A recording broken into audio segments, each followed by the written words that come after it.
Hello বন্ধুরা, শুভ দুপুর। নিয়তির রান্নাঘরে আপনাদের স্বাগত। আজকে আমি বানিয়েছি রুই মাছের কালিয়া। তো প্রথমে আমি মাছগুলোকে কেটে ধুয়ে নিয়েছি, তারপরে নুন হলুদ দিয়ে মাখিয়ে রেখেছি। এবার কড়াইতে আমি কাচ্চিখানি সর্ষের তেল দিয়েছি। তেল গরম হয়ে গেছে, এবার ওই কড়াইতেই আমি মাছের পিসগুলোকে ছেড়ে দেব।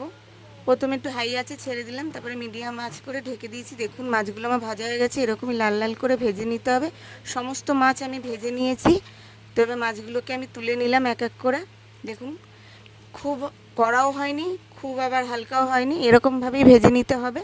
এবার ওই কড়াইতেই আমি সাদা জিরে ফোড়ন দিয়েছি, গোটা জিরে ফোড়ন দিয়ে কাঁচা লঙ্কা, আদা, রসুন, পেঁয়াজ, টমেটো একসাথে বেটে রেখেছিলাম, সেই মশলাটা দিয়ে একটু ভালো করে নেড়ে নিয়েই তার মধ্যে কিছু গুঁড়ো মশলা দেবো, হলুদ গুঁড়ো, লঙ্কার গুঁড়ো, জিরের গুঁড়ো আর স্বাদ মতো নুন দিয়ে ভালো করে হাই আছে মশলাগুলোকে আমি কষিয়ে নিয়েছি।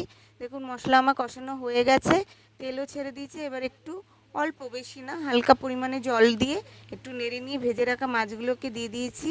দিয়ে একটু জাস্ট হালকা হাতে নেড়ে ধনেপাতা কুচি দিয়ে ব্যাস এবার আমি ঢেকে দেবো 15 মিনিটের জন্য হালকা মিডিয়াম আছে।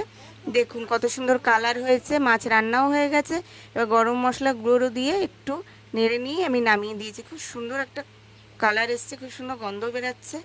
ভালো লাগলে লাইক শেয়ার কমেন্ট করবেন আর পেজটিকে ফলো করে আমার পাশে থাকবেন। কেমন হয়েছে কমেন্টে জানাবেন।